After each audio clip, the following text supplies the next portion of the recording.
Halo semuanya, kembali lagi di Kehidupan Bijaksana. Di video kali ini kami akan membahas tentang salah satu tipe kepribadian yang mungkin bisa dibilang jarang dimiliki oleh orang-orang di sekitar lingkungan kita. Atau juga bisa dibilang si paling manusia susah ditebak. Apa sih kekuatan dari tipe kepribadian ini yang membedakan dengan tipe kepribadian lainnya sehingga dijuluki si paling manusia susah ditebak? Tipe kepribadian ini adalah INFJ.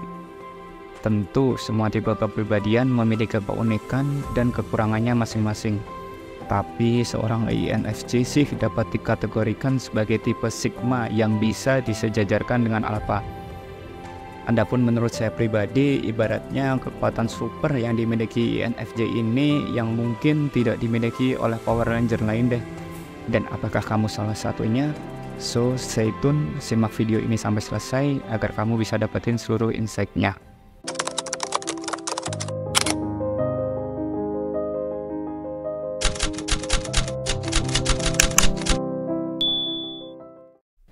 Kemampuan self-healing yang cepat. Ibaratnya bisa ngalahin kereta Shinkansen lah. Sumpah, ini spesifikasi menurutku sebagai manusia INFJ yang paling aku suka. Sebagai makhluk yang super perfeksionis, tentu terkadang kita terlalu keras pada diri kami sendiri, terlebih dalam menentukan suatu target atau tujuan. Nah, sayangnya kadang kita sering membawa sifat ini ke relasi yang sedang terjalin di sekitar kita. Kami terkesan terlalu dominan, mengatur si orang tersebut, dan parahnya lagi memberi ekspektasi dan harapan ke orang tersebut dibumbui rasa percaya. Namun ya namanya manusia ya, gak ada yang sempurna. Kadang justru ekspektasi itu malah balik menyerang diri sendiri. Alhasil kita sakit, kita sedih, kita terpuruk, tersungkur, bahkan terjungkal.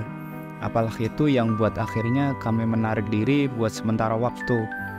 Nah, tapi itu gak berlangsung lama. Kami bakal cepat lagi bangkitnya karena kita ngerasa masih banyak ikan di lautan, masih banyak cinta yang bisa dikejar, masih banyak kesempatan yang menanti yang gak boleh disia-siakan. Gak tahu sih, tapi kayak ngerasanya itu dari dalam diri kami sendiri. Kita punya semacam penyemangat yang bisa mengembalikan energi positif dalam diri kami sendiri. Contohnya kayak kamu gak boleh nyerah, kamu harus bangkit, ini baru hambatan kecil yang bisa bikin kamu lebih kuat. Ngapain sih kamu nangis, orang dia di sana malah enak-enakan push rank? Makanya gak heran selain punya kemampuan penyembuhan diri yang cepat, tipe kami juga menjadi penyembuh luka buat orang lain. Kami senang banget yang namanya nyemangatin, ngasih motivasi, bahkan mendengar semua keluh kesah kalian sampai tuntas hingga ke akar-akarnya. Kayak I really feel you, seakan-akan kita jadi ikut ngalamin masalahnya. Hal ini wajar, karena dalam diri kami tersusun atas komponen extrovert feeling dan introvert thinking. Sehingga ketika perasaan kami tersakiti, fungsi ini langsung diambil alih oleh introvert thinking agar kita bisa berpikir secara logis dan jernih, dan ini sangat membantu dalam proses pengambilan keputusan yang tegas dan penyembuhan diri. Dapat melihat masalah dari berbagai perspektif. Kami adalah rujukan terbaik ketika kalian butuh pertimbangan, karena kami bisa merasakan apa yang kalian rasa dan melihat apa yang kalian tidak lihat. Ibaratnya seperti paranormal, dan itu kami, tapi bukan paranormal. Ngerti kan maksud gue? Gak jarang, gak bukan, karena kami terbiasa menyelesaikan masalah kami sendiri tanpa bantuan orang lain, dan suka mengamati keadaan sekitar. Jadi gak heran kalau sedang dihadapkan oleh suatu masalah, di kepala langsung muncul berbagai macam solusi dan langkah alternatif lainnya. Contohnya, kalau A nggak berhasil, kamu bisa coba B, atau C sebagai langkah antisipasi ketiga. Atau ketika diminta menyampaikan pendapat, kami selalu berada dalam pihak netral. Bukan karena kami plan-plan atau tidak bisa memilih ya, tapi karena kami selalu melihat semuanya dalam keadaan seimbang. Kami percaya bahwa tiap keputusan dan konsekuensi selalu memiliki kelebihan dan kekurangannya masing-masing. Dan kami punya tendensi besar untuk tidak berpihak kepada siapapun. Kami pun juga bisa melihat bahwa dalam diri seseorang, penjahat yang paling kejam di dunia ini pasti masih punya sisi baiknya. ada sesuatu yang mengubah atau membuat ia menjadi seperti itu, atau ada tujuan lain di balik keputusan yang ia lakukan. Tidak ada suatu kebenaran atau kesalahan yang mutlak. Kami bisa dengan mudah menyusun pola-pola kehidupan yang belum terjadi, mengaitkannya dengan kondisi saat ini, sehingga muncul banyak sekali probabilitas, dan ketika kami menyampaikan kepada orang lain akan selalu bilang, "Kok bisa sih secepat itu nembaknya? Nih orang jelas dukun nih." Ini karena fungsi primer dari kami adalah introvert intuitif yang memiliki kemampuan meta perspektif dan intuiting, yang berarti merujuk kepada indera keenam, kreatif dan bergerak dari dalam keluar, dan ditutup oleh kebalikannya yaitu extrovert sensing yang bergerak dari luar ke dalam, sehingga dapat dengan mudah menciptakan banyak peluang baru, dan itu sungguh perpaduan yang sempurna. Misterius dan sulit ditebak. Dalam suatu forum pasti sering banget deh kalian nemuin orang yang kalem, pendiam, pembawaannya tenang, sorot matanya tajam, tapi tidak terlalu mendominasi percakapan. Tetapi sekali berbicara, omongannya berbobot dan berwawasan. Pasti kalian berpikir, ini jelas orang bukan sembarangan deh. Karena kami punya semacam detektor. Kami cenderung suka membaca suasana terlebih dahulu, melabeli karakter demi karakter dengan first impression kami sendiri. Pada awalnya kami cenderung diam dan dingin. Namun jika dirasa kondisi sudah aman, kami baru bisa mulai sedikit membuka diri. Sehingga banyak orang beranggapan kami itu sombong dan pilih-pilih, padahal nggak begitu konsepnya. Sekalipun kalian sudah mengenal kami dengan baik selama bertahun-tahun, bukan berarti kalian akan katam membaca semua chapter dalam diri kami. Tidak semudah itu. Kami ini Mbak Sinetron Indonesia yang nggak tamat-tamat, alias punya banyak layer dan topeng. Dan tentunya setiap topeng tersebut akan kami gunakan dalam setiap kondisi dan kepada orang yang berbeda. Butuh waktu lama buat orang lain mengenal karakter kami, tapi hanya butuh hitungan detik untuk kami mengetahui karakter kalian. Yap, itu bukan sulap, karena dalam otak kami terdapat semacam folder-folder berisi tingkah laku manusia beserta penjelasannya yang nantinya akan kami gunakan untuk mempermudah langkah kami menyeleksi orang-orang yang pantas mendapatkan tindakan lanjutan. Ya, benar sih kalau dibilang kami ini social chameleon. Ibaratnya benda cair, kami ini selalu bergerak menyesuaikan wadah kami. Agak creepy ya emang ya, tapi begitulah faktanya. Hal tersebut semata-mata kami lakukan untuk melindungi value dari dalam diri kami sendiri. Kami tidak mau kami sendiri terluka. Hal ini terjadi karena memang dalam diri kami mempunyai semua fungsi kognitif yang berjalan secara berlawanan dalam satu kepribadian, sehingga kami bisa masuk ke semua celah kehidupan. Sehingga tak heran kami mendapatkan titel sebagai The Walking Paradox. Bingung kan? Saya juga kadang nggak paham sama sebutan kenapa bisa muncul seperti itu. Tangguh dan kelewat mandiri. Setelah beberapa kali membaca biografi, melihat dan mengamati secara langsung, saya dapat menarik konklusi bahwa beberapa tokoh INFJ cenderung memiliki masa lalu yang sangat sulit dan tidak menyenangkan. Masa kecil yang ditekan oleh lingkungan, masa anak-anak yang dihakimi oleh ambisi, masa remaja yang diperbudak oleh keadaan, dan kami semua itu paham. Kami tidak tahu kepada siapa kami harus mengadu, kepada siapa kami berkeluh kesah, karena kebanyakan orang hanya cenderung ingin tahu, namun tidak mendapatkan apa yang harusnya ingin kami dengar. Boro-boro dapat support mental, didengerin aja udah bersyukur, hingga kami sadar hanya kepada diri kami sendirilah kami bergantung dan berharap, atau dengan kata lain kami menghadapi semuanya sendirian. Gak jarang sih kalian bakal nemuin kami yang selalu menyendiri, terdiam di depan kaca. Sebenarnya kami sedang merefleksikan diri kami sendiri. Saya tidak diam terpaku seperti apa yang kalian lihat. Ibaratnya saya sedang berbicara dengan jiwa saya yang lain di dalam kaca.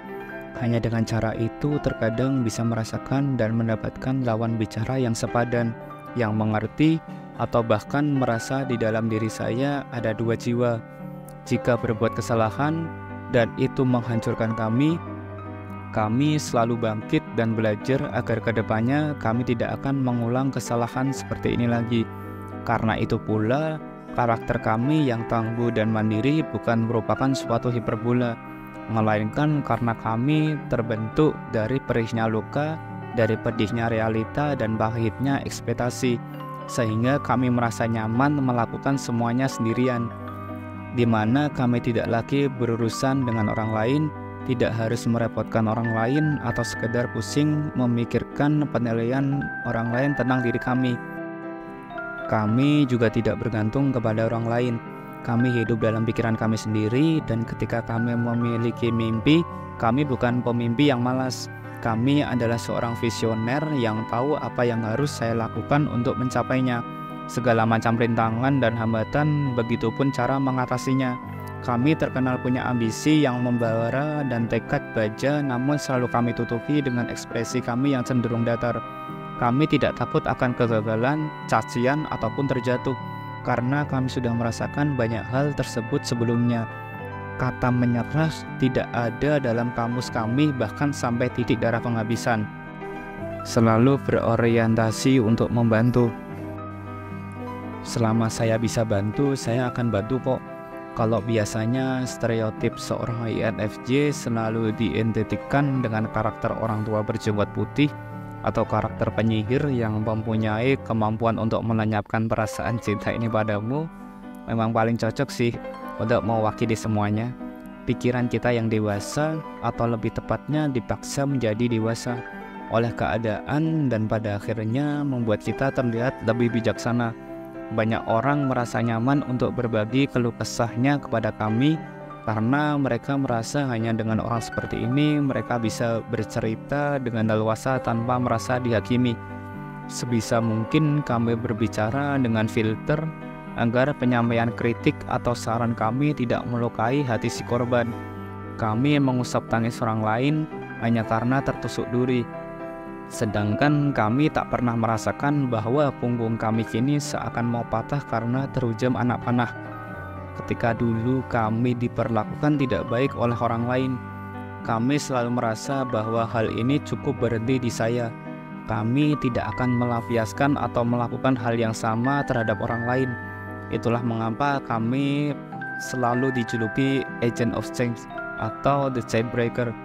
Untuk suatu sistem yang kami rasa memiliki nilai yang kurang tepat dengan nilai-nilai kemanusiaan. Kami melihat semua orang dengan setara. Kami bergaul dengan siapa saja, dan kebanyakan dari kami juga memiliki perasaan yang lembut dan tulus. Kami terkenal memiliki rasa empati yang berlebih baik. Itu ke manusia atau ke makhluk hidup lainnya. Sebelum bertindak, biasanya kami juga berpikir terlebih dahulu, kira-kira bagaimana ya perasaan dia? Padahal orang lain mah bodoh amat sama perasaan kamu. Ironisnya ya, karakter kami juga tidak senang menjadi pemimpin dan tidak senang juga menjadi pengikut. Tapi ketika kami harus mengambil salah satunya, kami cenderung menjadi pemimpin yang down to earth. Ibaratnya nih, pemimpin yang bisa membaur dan mendengarkan aspirasi rakyatnya. Sederhana, bijaksana, sehingga kami melangsungkan proses pemerintahan dengan dukungan dan simpati dari rakyat, karena kami memimpin dengan memberi contoh. Adapun jika kami diharuskan sebagai pengikut, kami adalah tipikal pengikut yang setia, loyal, jujur, serta melindungi dan mengayomi merupakan unsur yang juga terdapat dalam darah kami. Kami selalu ingin melihat dunia menjadi yang lebih baik, seimbang dengan harmoni, dan semua orang bahagia. Walaupun yang terdengar sedikit tidak realistis, tapi rata-rata dari kami selalu berorientasi untuk hal-hal yang menjurus kepada keadilan dan kemanusiaan. Tak heran kadang kebaikan mereka yang super tulus malah cenderung disalahgunakan oleh orang lain yang pada akhirnya memanfaatkan kami. Ya, kurang lebih sementara ini dulu ya. Tapi ini saya yakin cuman INFJ doang yang punya karakter seperti ini. Tapi ini bukan kelebihan sih ya, tapi juga bukan kekurangan menurut saya, karena tergantung dari mana perspektif Anda dalam melihatnya. Semua orang pasti terlahir dengan kelebihan dan kekurangannya masing-masing. Dan orang yang bijak adalah orang yang bisa menyatukan keduanya dan tetap mencintai dirinya sendiri dengan apapun yang terjadi. Intinya, walau dunia ini kejam, tapi jangan pernah berhenti jadi orang baik. Always grateful for what we have. Have a nice day. Selalu syukuri apa yang kita punya, dan semoga harimu menyenangkan. Jangan lupa senyum. Kalau kita nggak aware sama diri kita sendiri, siapa lagi? Terima kasih sudah mendengar dan menonton video kami sampai selesai. Sampai jumpa di video selanjutnya. Semoga apa yang kami sampaikan bisa bermanfaat dan menginspirasi kalian semua. Jangan lupa like, comment, share, and subscribe agar channel ini terus bisa memberikan berbagai pengalaman positif untuk semua orang. Dan yang paling penting, agar kalian juga tidak ketinggalan video inspiratif lainnya.